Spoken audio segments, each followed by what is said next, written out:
Assalamualaikum warahmatullahi wabarakatuh. Saya Lia Meriana dari jurusan PGSD kelas C.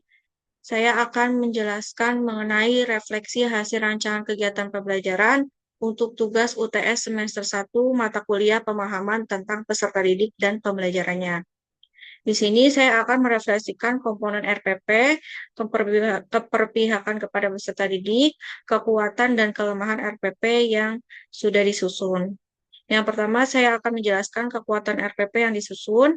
Berdasarkan rancangan kegiatan pembelajaran yang sudah saya buat, menurut saya ada beberapa kekuatan dalam rancangan kegiatan pembelajaran yang saya buat, yaitu saya sudah memilih pendekatan berdiferensiasi dalam rancangan pembelajaran menggunakan media yang bervariasi, sesuai dengan gaya belajar peserta didik, yaitu gaya belajar audio, gaya belajar visual, dan gaya belajar kinestetik.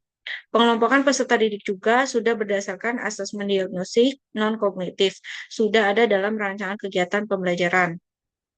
Kemudian, refleksi yang kedua mengenai komponen RPP, di situ ada rancangan kegiatan belajar yang sudah saya buat, sudah terdapat komponen yang menumbuhkan kemampuan literasi dan kemampuan numerasi, sudah ada dalam rancangan kegiatan pembelajaran pada bagian kegiatan pembelajaran, yaitu kemampuan literasi dan soal evaluasi dengan kemampuan numerasi.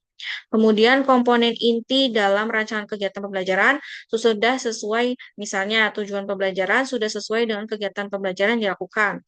Bisa dilihat dari rancangan kegiatan pembelajaran untuk mencapai tujuan pembelajaran, menjelaskan, menyebutkan, dan juga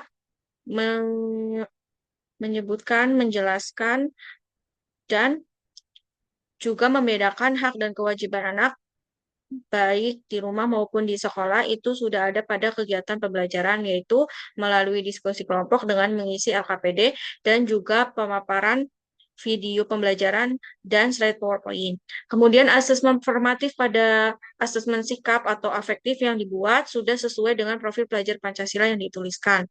LKPD yang sudah dibuat juga sudah menyesuaikan dengan gaya belajar peserta didik.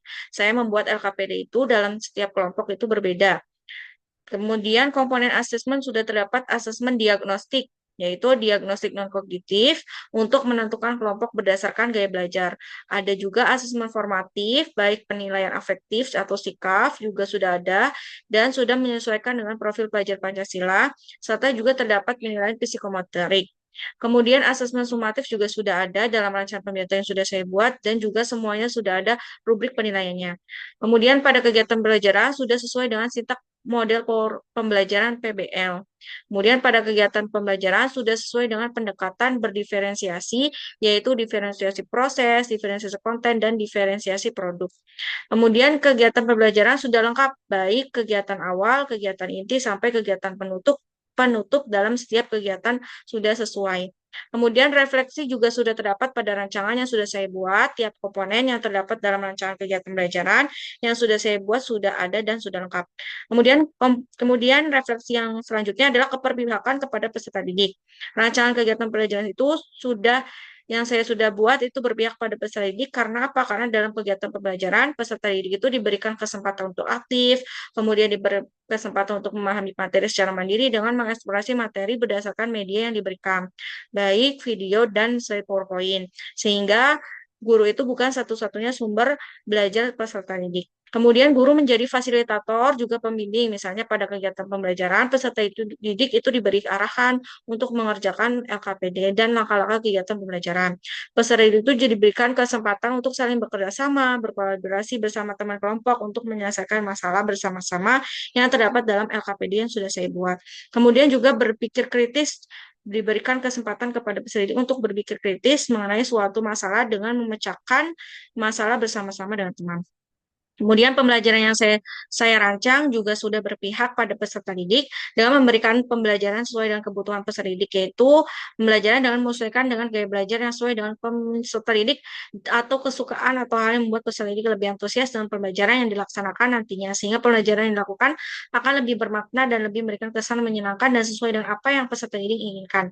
Kelemahan rancangan kegiatan pembelajaran yang sudah saya susun, berdasarkan rancangan kegiatan pembelajaran yang sudah saya susun, yang buat atau susun, menurut saya ada beberapa kelemahan dalam rancangan kegiatan pembelajaran yang saya buat, yaitu dalam pembagian kelompok bisa jadi peserta didik tidak sebenarnya menjawab asesmen diagnostik non-kognitif sesuai dengan gaya belajar peserta didik karena peserta didik mengikuti jawaban teman-temannya atau bahkan kurang memahami apa yang sebenarnya diri sendiri sukai. Nah, kegiatan pembelajaran dirancang kemungkinan membutuhkan juga waktu yang lama, tidak sesuai dengan apa yang dirancang. Kemudian saya akan menunjukkan modul ajarnya seperti ini.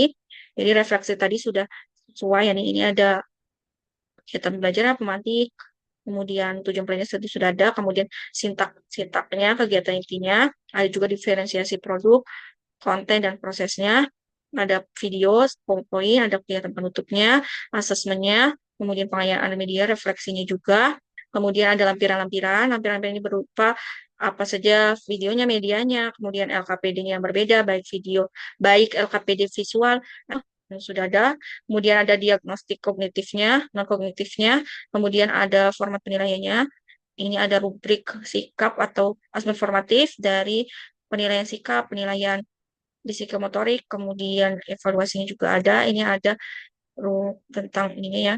Kemudian ini rubriknya, refleksi, penilaian.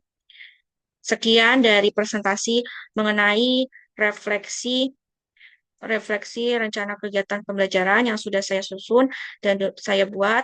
Bila ada kesalahan atau kekurangan, mohon dimaafkan.